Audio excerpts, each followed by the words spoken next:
Let's go over some different ways to talk about reflections. So first thing is the notation we use with reflections. We use big R, then the line that we're going to reflect about.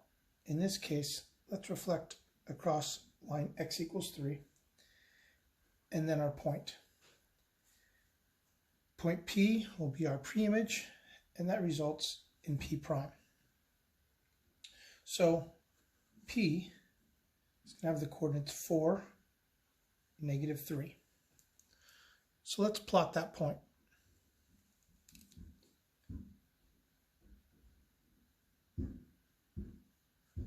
So there's 4, -3. Point P. Now let's draw that line that we're going to reflect across, x equals 3. So x equals 3 is a vertical line right here, because all the x values on this line have an x value of 3. Now when we do reflections, we find how far this point is to the line of reflection. So in this case, it's 1 unit away. So since P is 1 unit away, we're going to reflect a point 1 unit away on the other side of the line, making that point P prime. And so this point right here will be +2, -3.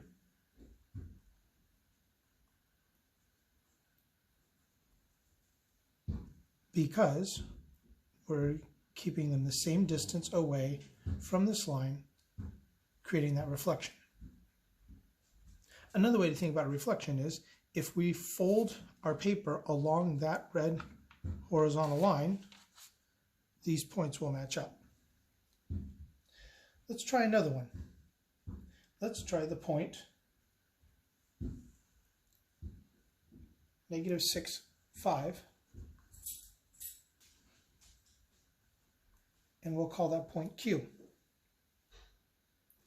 And in this case, we're going to take Q and we're going to reflect it across the line y equals -2,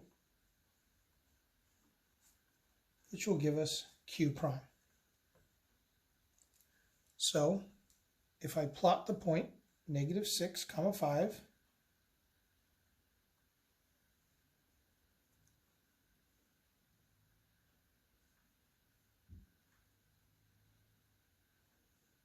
that point will be right here. -6, +5. Now let's draw our line y equals -2. Because this is y equals, we're going to have a horizontal line, since all the values on this line will have a y value of -2.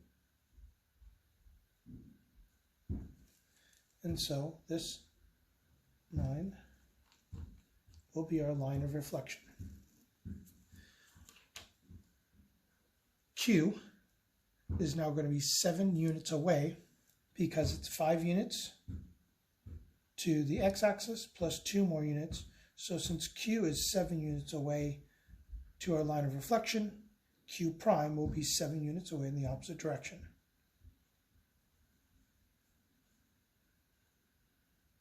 So the coordinates for Q prime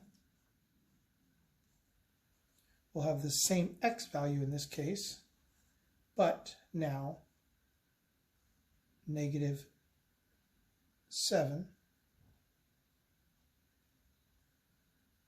-9, because that's 7 units away from -2, -9 for our y value.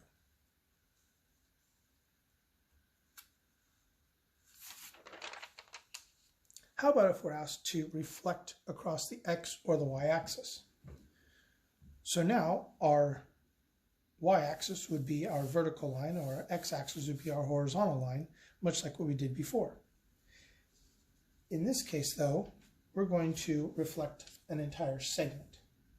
So let's first plot this segment, MN. M is -3, positive 8.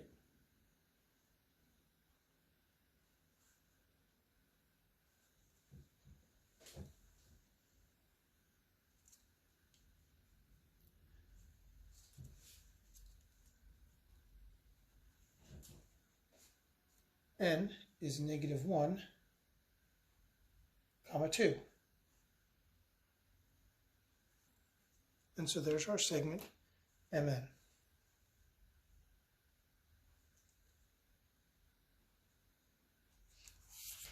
So as my notation says, we're going to reflect across the x-axis segment MN. There are my points that I just plotted. So just like we did with the other horizontal and vertical lines, we're going to find the distance from our point to, in this case, the x-axis for each of these, and then draw its reflective point across. So M is 8 units up from our x-axis, so M prime will then be 8 units on the other side of the x-axis, right there. And that gives us a coordinate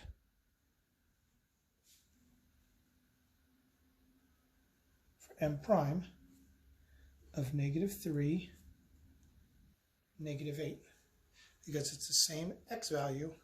Now the y value changes because it's on the opposite side of the x-axis. Now let's reflect N. So N is 2 units away, so it remains 2 units away for M prime on the other side. So the coordinates for N prime will be negative 1, negative 2. And let's draw that resulting segment, M prime, N prime.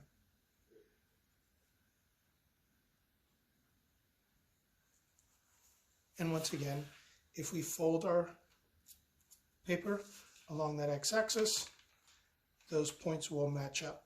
Imagine they were wet paint. This wet paint would plot itself right there on the other side of the x-axis, giving us M prime, N prime. And so now we've gotten this as a resulting segment.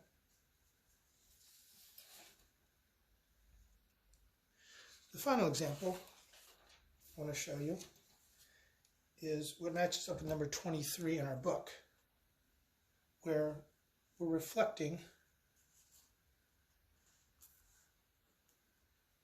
across the line y equals x.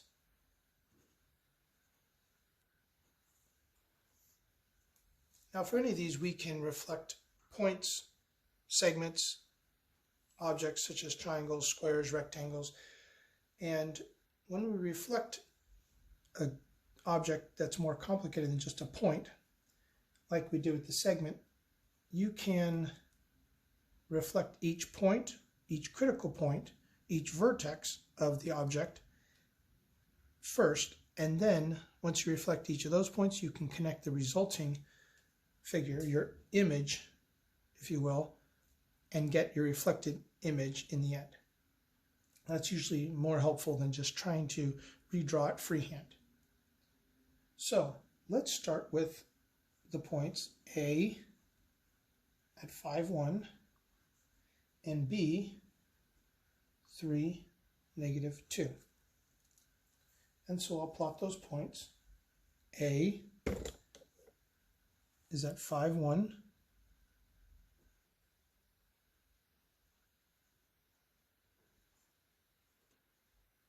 And B is at 3, negative 2.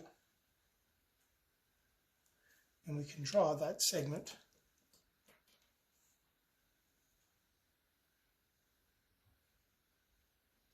just like this.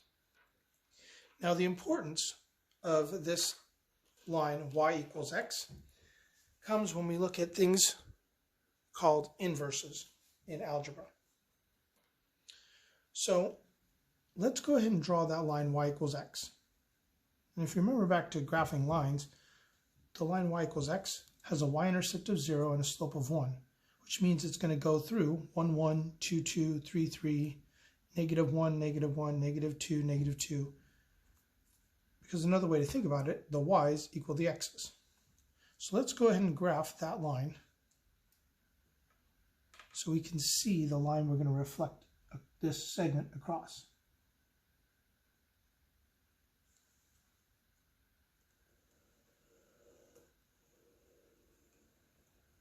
It's also important to remember that this line has a slope of 1.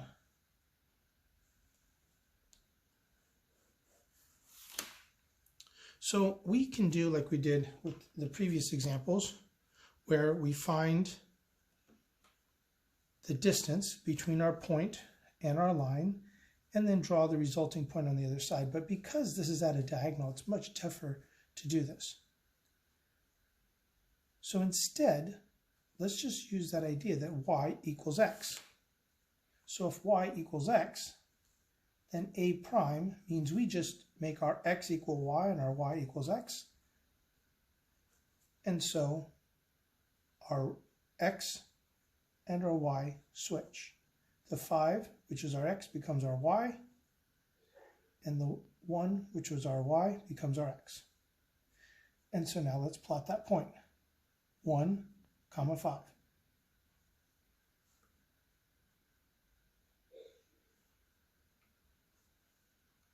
And as you can see, when I connect those 2 points, they are perpendicular to our line y equals x.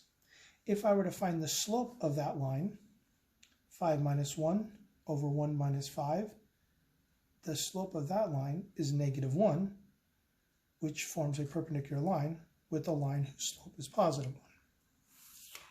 Okay, let's find b prime. Let's just switch our x and our y. And so let's plot that point, negative 2, positive 3.